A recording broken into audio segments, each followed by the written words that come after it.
माझं आई अक्कलकोटी भिवून काती आहे पाटी. माझे आई अक्कलकोटी भिवून काती आहे पाटी. ವೀಕ್ಷಕರೇ, ಕನಸು ಕಾಣೋದು ಮುಖ್ಯ ಅಲ್ಲ, ಆ ಕನಸು ಈಡೇರೋದು ತುಂಬಾ ಅದ್ಭುತ, ತುಂಬಾ ಮುಖ್ಯ. ಇಂತಹದೇ ಒಂದು ಅನುಭವನ ತೊಗೊಂಡು ಬಂದಿದ್ದೀನಿ ಇವತ್ತು ನಾನು. ಸೊ ಯಾರ್ಯಾರು ನನ್ನ ಯೂಟ್ಯೂಬ್ ಚಾನಲ್ಲು ಸಬ್ಸ್ಕ್ರೈಬರ್ ಆಗಿಲ್ವೋ ಎಲ್ಲರೂ ಸಬ್ಸ್ಕ್ರೈಬರ್ ಆಗಿ. ಮತ್ತು ತುಂಬಾ ಧನ್ಯವಾದಗಳು ನನ್ನ ಒಂದು ಚಾನಲ್ನ ಈ ಮಟ್ಟಕ್ಕೆ ಬೆಳೆಸ್ತಾ ಇದ್ದೀರಾ. ನಿಮಗೆಲ್ರಿಗೂ ನಮಸ್ಕಾರ ತಿಳಿಸ್ತಾ, ಮಹಾರಾಜರು ನಿಮಗೆಲ್ರಿಗೂ ಒಳ್ಳೇದು ಮಾಡಲಿ ಅಂತ ಹೇಳ್ತಾ ಈ ಒಂದು ಅನುಭವನ ಪ್ರಾರಂಭಿಸ್ತಾ ಇದ್ದೀನಿ.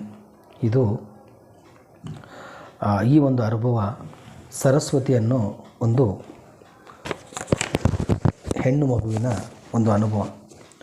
ಸರಸ್ವತಿ ತುಂಬ ಸ್ಫುರದ್ರೂಪಿ, ತುಂಬ ಚೆನ್ನಾಗಿರುವಂಥ ಹುಡುಗಿ.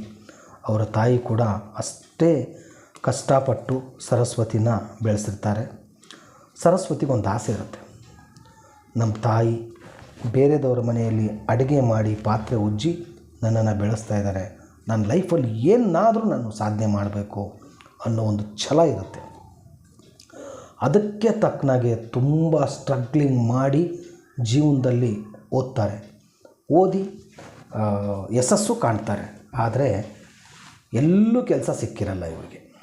ಕೊನೆಗೆ ಇವರ ತಾಯಿಗೆ ಒಂದು ದಿವಸ ಒಂದು ಮಾತು ಹೇಳ್ತಾರೆ, ಅಮ್ಮ ಸ್ವಾಮಿ ಸಮರ್ಥರು ಅಂತ ಹೇಳಿ ಇಷ್ಟು ಸೇವೆ ಮಾಡಿದೆ, ಮಹಾರಾಜರು ಏನು ಕೊಟ್ಟರು ನಿನಗೆ ನಂಬಿಕೆ ಇದೆಯಾ ಮುಂದೆ ನಮಗೇನಾದರೂ ಕೊಡ್ತಾರೆ, ನಮ್ಮನ್ನು ಯಶಸ್ವಿ ರೂಪದಲ್ಲಿ ಯಶಸ್ವಿಯಾಗಿ ಅವರು ಮಾಡ್ತಾರಾ ಅಂಥೇಳಿ ನಿನಗೆ ನಂಬಿಕೆ ಇದೆಯಾ ಅಂಥೇಳಿ ತಾಯಿ ಪ್ರಶ್ನೆ ಹಾಕ್ತಾರೆ. ಆದರೆ ತಾಯಿ ಸರಿಯಾಗಿರ್ತಕ್ಕಂಥ ಒಂದು ಉತ್ತರ ಕೊಡ್ತಾರೆ. ಏನಂತ ಅಂದರೆ, ನನಗೆ ನೀನು ಒಬ್ಬಳೇ ಮಗಳು, ವಿದಿನ್ ಸೆಕೆಂಡಲ್ಲಿ ಪ್ರತಿ ಕ್ಷಣ ನಿನ್ನನ್ನು ನಾನು ಗಮನಿಸ್ಕೊಳ್ಳೋಕ್ಕಾಗಲ್ಲ. ಯಾಕಂದರೆ ನನ್ನ ಕೆಲಸಗಳಿರ್ತವೆ, ನನಗೆ ನನ್ನದೇ ಆಗಿರ್ತಕ್ಕಂಥ ಜವಾಬ್ದಾರಿ ಇರ್ತವೆ. ನೀನು ಇವತ್ತು ಕೇಳಿದ್ರೆ ಒಂದು ತಿಂಗಳು ಬಿಟ್ಟು ನಾನು ನಿನಗೆ ಆ ಒಂದು ವಸ್ತುನ ಕೊಡಿಸ್ಬೋದು. ಆದರೆ ಆ ಅಖಿಲಾಂಡ ಕೋಟಿ ಬ್ರಹ್ಮಾಂಡ ನಾಯಕರಿಗೆ ನನ್ನಂಥ ಮಕ್ಕಳು, ಭಕ್ತಾದಿಗಳನ್ನು ಮಕ್ಕಳು ಕೋಟ್ಯಾನುಗಟ್ಟಲೆ ಇದ್ದಾರೆ.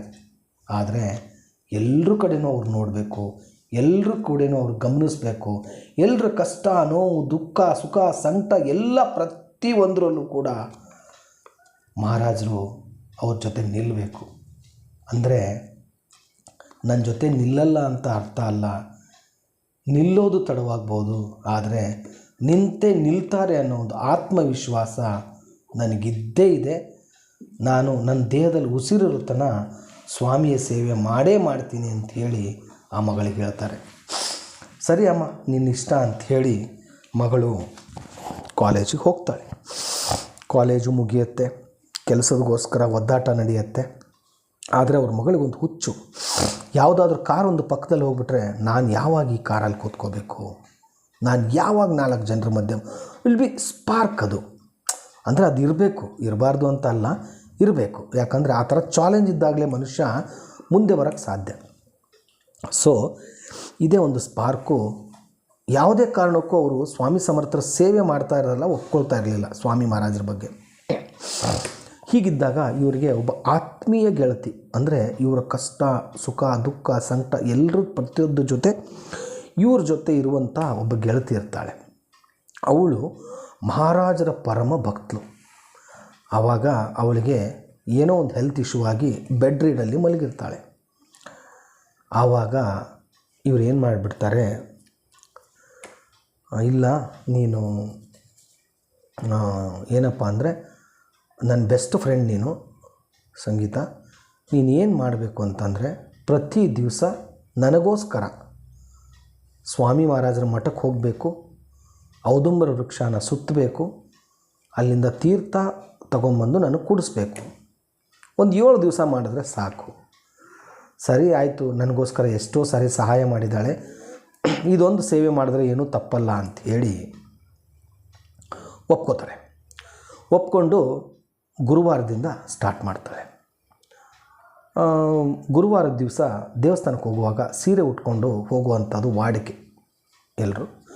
ಸೊ ಗುರುವಾರದ ದಿವಸ ಇವಳು ತಲೆಗೆ ಮಲ್ಲಿಗೆ ಹೂವನ್ನ ಮುಡ್ಕೊಂಡು ಸೀರೆನ ಉಟ್ಕೊಂಡು ಸಂಗೀತ ಅವರು ಹೋಗ್ತಾರೆ.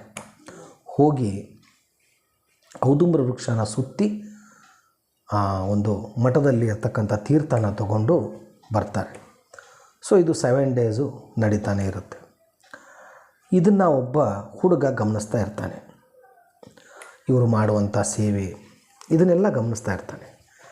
ಒಂದು ದಿವಸ ಏನು ಮಾಡಿಬಿಡ್ತಾನೆ ಆ ಮನುಷ್ಯ, ಇವ್ರ ಜೊತೆ ಹಿಂದೆಯೇ ಫಾಲೋ ಅಪ್ ಮಾಡಿ ಇವ್ರ ಮನೆಯಲ್ಲಿ ಏನು ಎಲ್ಲ ತಿಳ್ಕೊಂಡು ಒಂದು ದಿವಸ ಅವ್ರ ಮನೆಗೆ ನೀರು ಕೇಳುವಂಥ ನೆಪದಲ್ಲಿ ಅವರಿಲ್ದಾಗ ಅವ್ರ ಮನೆಗೆ ಹೋಗ್ತಾರೆ. ಮನೆಗೆ ಹೋದ ತಕ್ಷಣವೇ ಅವ್ರ ತಾಯಿ ಫಸ್ಟ್ಗೆ ಫ್ರಂಟಲ್ಲಿ ಒಂದು ಸ್ವಾಮಿ ಸಮರ್ಥರದ್ದು ಒಂದು ದೊಡ್ಡ ಫೋಟೋ ಹಾಕಿರ್ತಾರೆ. ಆ ಮನುಷ್ಯನಿಗೆ ಒಂದು ಆಸೆ ಇರುತ್ತೆ, ಏನಪ್ಪ ಅಂತಂದರೆ ಸ್ವಾಮಿ ಸಮರ್ಥರ ಆರಾಧಕರು, ಸ್ವಾಮಿ ಸಮರ್ಥರ ಪೂಜೆ ಪುನಸ್ಕಾರ ಮಾಡುವಂತಹ ಮನೆಯಿಂದಾನೇ ಹುಡುಗಿನ ನಾನು ಮದುವೆ ಮಾಡ್ಕೋಬೇಕು ಅನ್ನೋದು ಅವನಿಗೆ ಆಸೆ. ಆಯಿತು, ಎಲ್ಲ ನೋಡ್ತಾನೆ, ಎಲ್ಲ ಇಷ್ಟಪಡ್ತಾರೆ. ಕೊನೆಗೆ ಒಂದು ದಿವಸ ಅವರ ತಂದೆ ತಾಯಿನ ಕರ್ಕೊಂಡು, ಅಷ್ಟೊತ್ತಿಗೆ ಸಂಗೀತ ಅವ್ರ ಜೊತೆ ಇವರೇ ಡೈರೆಕ್ಟಾಗಿ ಮಾತಾಡಿರ್ತಾನೆ, ನಾನು ನಿಮ್ಮ ಮನೆಗೆ ಹೆಣ್ಣು ಕೇಳಕ್ಕೆ ಬರ್ತಾ ಇರ್ತೀನಿ ಅಂಥೇಳಿ. ಸಂಗೀತ ಅವರು ನಮ್ಮ ತಾಯಿ ಜೊತೆ ಮಾತಾಡಿ ಅಂಥೇಳಿ ತಾಯಿಗವ್ರಿಗೂ ಮಾತಾಡಿಸ್ತಾರೆ. ಎಲ್ಲ ಮುಗಿದೋಗುತ್ತೆ. ಇನ್ನು ಹುಡುಗಿ ನೋಡುವಂಥ ಶಾಸ್ತ್ರ, ಹುಡುಗಿನೂ ನೋಡ್ತಾರೆ. ಆದರೆ ಸಂಗೀತ ಅವರು ಒಂದು ಕಂಡೀಷನ್ ಮಾಡ್ತಾರೆ, ಏನಂತ ಅಂದರೆ, ನೋಡಿ ನಿಮ್ಮಷ್ಟು ಆಸ್ತಿ ಅಂತಸ್ತು ಐಶ್ವರ್ಯ ನಮ್ಮ ಹತ್ರ ಇಲ್ಲ, ನಾವು ಒಂದು 50 ಜನರನ್ನು ನೀವು ಸೇರಿಸಿದ್ರೆ ನಾವು ಮದುವೆ ಮಾಡಿ ಕೊಡ್ಬೋದು ಅಂಥೇಳಿ ಒಪ್ಕೊತಾರೆ. ಅದ್ರ ಪ್ರಕಾರ ಅಷ್ಟೇ ಸಿಂಪಲ್ಲಾಗಿ ಮದುವೆನೂ ಆಗುತ್ತೆ. ಮದುವೆ ಆದಮೇಲೆ ಗಂಡನಿಗೆ ತುಂಬ ಚೆನ್ನಾಗಿರ್ತಕ್ಕಂಥ ಸಂಬಳ ಇರುತ್ತೆ. ಒಳ್ಳೆ ದೊಡ್ಡ ಕಂಪ್ನಿಯಲ್ಲಿ ಇವ್ರಿಗೆ ಒಂದು ಜಾಬು ಇರುತ್ತೆ ಮುಂಬೈಯಲ್ಲಿ. ಸೊ ಇದು ಹಾಗೆ ನಡೀತಾನೆ ಇರುತ್ತೆ. ಒಂದು 3 ತಿಂಗಳಾದ ಮೇಲೆ ಅಷ್ಟೊತ್ತಿಗೆ ಇವರಿಗೆ ಸ್ವಾಮಿ ಸಮರ್ಥರ ಬಗ್ಗೆ ತುಂಬಾ ಒಂದು ಗೌರವ ಭಕ್ತಿ ಎಲ್ಲ ಬಂದಿರುತ್ತೆ ಸಂಗೀತ ಅವರಿಗೆ. ಸೊ ಅವ್ರ ಮನೆಯಲ್ಲಿ ಕೂಡ ಗಂಡನ ಮನೆಯಲ್ಲಿ ಸ್ವಾಮಿ ಸಮರ್ಥರ ಸೇವೆ ತುಂಬ ಅದ್ಭುತವಾಗಿ ಮಾಡ್ತಾ ಇರ್ತಾರೆ. ಸೊ ಮಾಡ್ತಾ ಇರುವಾಗ ಗಂಡ ಹೋಗ್ತಾ ಇರುವಂಥ ಕಂಪ್ನಿಯಲ್ಲೇ ಸಂಗೀತ ಅವ್ರಿಗೂ ಕೂಡ ಜಾಬ್ ಸಿಗುತ್ತೆ. ಇಬ್ಬರು ಸಿಕ್ಕಾಪಟ್ಟೆ ಸಂಪಾದನೆ, ತುಂಬ ಚೆನ್ನಾಗಿರ್ತಕ್ಕಂಥ ಲಕ್ಸುರಿಯಸ್ ಲೈಫ್ನ ಲೀಡ್ ಮಾಡ್ತಾ ಇರ್ತಾರೆ. ಆದರೆ ಸಂಗೀತ ಅವ್ರಿಗೂ ಒಂದು ಆಸೆ ಬರುತ್ತೆ ತಲೆಯಲ್ಲಿ, ನಾವು ಒಂದು ಸ್ವಂತ ಕಂಪ್ನಿ ಸ್ಟಾರ್ಟ್ ಮಾಡಬೇಕು ಅನ್ನೋ ನಿರ್ಧಾರ ಮಾಡ್ತಾರೆ. ಬಟ್ ಲಕ್ಷಗಟ್ಟಲೆ ದುಡ್ಡು ಬೇಕಾಗಿರುತ್ತೆ ಅದಕ್ಕೆ. ಅಷ್ಟೊಂದು ದುಡ್ಡು ಇವರು ಮಾಡ್ತಾರೆ ಅನ್ನೋ ಗ್ಯಾರಂಟಿ ಇರಲ್ಲ. ಆದರೆ ಸಂಗೀತ ಅವರ ಯಜಮಾನರು ಒಂದು ಐಡಿಯಾ ಕೊಡ್ತಾರೆ, ನೋಡಮ್ಮ, ಸ್ವಂತ ಕಂಪ್ನಿ ಸ್ಟಾರ್ಟ್ ಮಾಡಬೇಕು ಅನ್ನೋ ಆಸೆ ನನಗೂ ಕೂಡ ಇದೆ. ಇಷ್ಟು ವರ್ಷ ನಾನು ಒಂದೇ ಕಂಪ್ನಿಯಲ್ಲಿ ಕೆಲಸ ಮಾಡಿದ್ದೀನಿ, ಸೊ ಮಾಡೋಣ ಅಂಥೇಳಿ ಡಿಸೈಡ್ ಮಾಡ್ತಾರೆ. ಡಿಸೈಡ್ ಮಾಡೋ ಮುಂಚೆ ಇವ್ರು ಏನು ಮಾಡಿಬಿಡ್ತಾರೆ, ನೀನು 7 ಗುರು ಚರಿತ್ರೆ ಮಾಡು, ನಾನು 108 ಸ್ವಾಮಿ ಚರಿತ್ರೆ ಮಾಡ್ತೀನಿ ಅಂಥೇಳಿ ಇವರು ಸ್ಟಾರ್ಟ್ ಮಾಡ್ತಾರೆ. ಸೇವೆಗಳು ಸ್ಟಾರ್ಟ್ ಆಗ್ತವೆ. ಸೊ ಹಾಗೆ ಈ ಒಂದು ಸೇವೆ ಕಂಟಿನ್ಯೂಯಸ್ ಆಗಿ ನಡೀತಾನೆ ಇರುತ್ತೆ. ಸುಮಾರು 58 ಪಾರಾಯಣ ಆಗಿರುತ್ತೆ ಇವ್ರದ್ದು. ಅವ್ರದ್ದು ಗುರುಚರಿತ್ರೆ ರನ್ನಿಂಗಲ್ಲಿರುತ್ತೆ. ಹೀಗಿರೋ ಒಂದು ಸಿಚುವೇಷನಲ್ಲಿ ಕಂಪ್ನಿ ಬಾಸ್ ಅಂದರೆ MD ಮ್ಯಾನೇಜಿಂಗ್ ಡೈರೆಕ್ಟ್ರು ಇವರಿಗೆ ಫೋನ್ ಮಾಡಿ ಕರೆಸ್ತಾರೆ.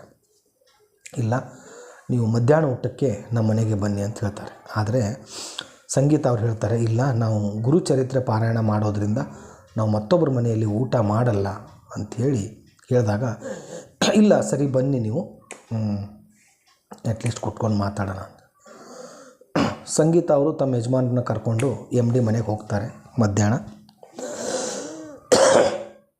ಅದೃಷ್ಟವತಾಶ್ ಅವತ್ತು ಗುರುವಾರ. ಸೊ MD ಅವರಿಗೆ ಹೆಲ್ತ್ ಇಶ್ಯೂಸ್ ತುಂಬಾ ಪ್ರಾಬ್ಲಮ್ ಇರುತ್ತೆ. ಅವರು ಸುಮಾರು ದಿನಗಳಿಂದ ಆಫೀಸಿಗೆ ಬಂದಿರಲ್ಲ. ಸೊ ಆಫೀಸ್ ಬಗ್ಗೆ ಎಲ್ಲ ಡಿಸ್ಕಸ್ ಮಾಡ್ಕೊತಾರೆ. ಆಫೀಸಿನ ಪ್ರತಿಯೊಂದು ಕೆಲಸ ಕೂಡ ಇವ್ರ ಯಜಮಾನರೇ ನೋಡ್ಕೊತಾ ಇರ್ತಾರೆ. ಸಂಗೀತ ಅವ್ರ ಯಜಮಾನರಿಗೆ ಅವ್ರ ಕೈ ಮೇಲೆ ಕೈ ಹಾಕಿ, ನೋಡಪ್ಪ, ಇಷ್ಟು ವರ್ಷ ನನ್ನ ಕಂಪ್ನಿನ ಬೆಳೆಸೋದ್ರಲ್ಲಿ ತುಂಬ ಚೆನ್ನಾಗಿ ನನಗೆ ಸಹಾಯ ಮಾಡಿದ್ಯಾ, ಒಂದು ಮಗನ ರೀತಿಯಲ್ಲಿ ನಿಂತ್ಕೊಂಡು ನನ್ನ ಆಗು ಹೋಗುಗಳಲ್ಲಿ ಎಲ್ಲದರಲ್ಲೂ ನೀನು ಭಾಗವಹಿಸಿದೆಯಾ. ಸೊ ನನಗಂತೂ ನನಗಂತೂ ಹೆಂಡತಿ ಮಕ್ಕಳು ಯಾರೂ ಇಲ್ಲ, ಇರೋಳೊಬ್ಬಳು ತಾಯಿ. ನನಗಂತೂ ಹೆಲ್ತ್ ಇಶ್ಯೂ, ನಾನು ಯಾವಾಗ ಬದುಕ್ತೀನಿ ಯಾವಾಗ ಸಾಯ್ತೀನಿ ಅನ್ನೋದೇ ನನಗೆ ಗ್ಯಾರಂಟಿ ಇಲ್ಲ. ನಾನು ನನ್ನ ಎಲ್ಲ ಕಂಪ್ನಿ ಶೇರ್ಸು, ನನ್ನ ಕಂಪ್ನಿ ಎಲ್ಲ ಕೂಡ ನಿಮ್ಮ ಹೆಸರಲ್ಲಿ ಬರೆದಿದ್ದೀನಿ. ನಾನು ಬದುಕಿರೋವರೆಗೂ ನನ್ನನ್ನು ನೋಡ್ಕೊಳ್ಳಿ, ನಾನು ಸತ್ತ ಮೇಲೆ ನಮ್ಮ ತಾಯಿನ ತುಂಬ ಚೆನ್ನಾಗಿ ನೋಡ್ಕೊಳ್ಳಿ ಅಂತೇಳಿ ಹೇಳ್ತಾರೆ. ಸರಿ ಆಯಿತು ಅಂತ ಅವರು ಒಪ್ಕೊತಾರೆ.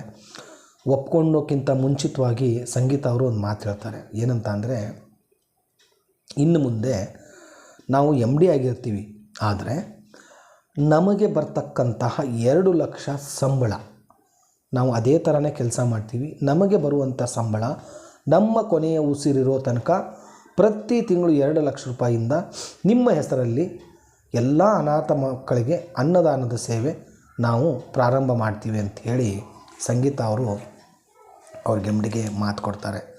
ಸೊ ಅದರ ಪ್ರಕಾರ ಅವರ ತಾಯಿಗೂ ತುಂಬ, ಅವ್ರ ಕೊನೆ ಉಸಿರಿರೋವರೆಗೂ ತುಂಬ ಚೆನ್ನಾಗಿ ನೋಡ್ಕೊತಾರೆ. ಸೊ ಅವರು ಉಸಿರಿರೋ ತನಕ ಅವರು ಎಷ್ಟೆಷ್ಟು ಸಕ್ಸಸ್ ಆಗ್ತಾ ಹೋಗ್ತಾರೋ ಅದೇ ಥರ ಅನ್ನದಾನದ ಸೇವೆ ನಿರಂತರ ಆಗ್ತಾ ಇರುತ್ತೆ. ಇಂಥ ಒಂದು ಅನ್ನದಾನದ ಸೇವೆ ನಿಮ್ಮೆಲ್ಲರ ಸಹಾಯ ಸಹಕಾರದಿಂದ ಗುರುಪೂರ್ಣಿಮೆಗೆ ನಾವು ಕೂಡ ಇಟ್ಕೊಂಡಿದ್ದೀವಿ. ನಿಮ್ಮ ಒಂದು ಆಶೀರ್ವಾದ, ಸ್ವಾಮಿ ಸಮರ್ಥರ ಕೃಪಾಶೀರ್ವಾದದಿಂದನೇ ಇದು ಸಾಧ್ಯ ಅಂತ ಹೇಳ್ತಾ ಇಲ್ಲಿಗೆ ಈ ಒಂದು ವಿಡಿಯೋನ ಮುಗಿಸ್ತಾ ಇದ್ದೀನಿ. ಮತ್ತೆ ಒಂದು ಹೊಸ ವಿಡಿಯೋ ತೊಗೊಂಡು ನಿಮ್ಮ ಮುಂದೆ ಬರ್ತೀನಿ. ಅಲ್ಲಿವರೆಗೂ ಶ್ರೀ ಸ್ವಾಮಿ ಸಮರ್ಥ. ಜೈ ಜೈ ಸ್ವಾಮಿ ಸಮರ್ಥ.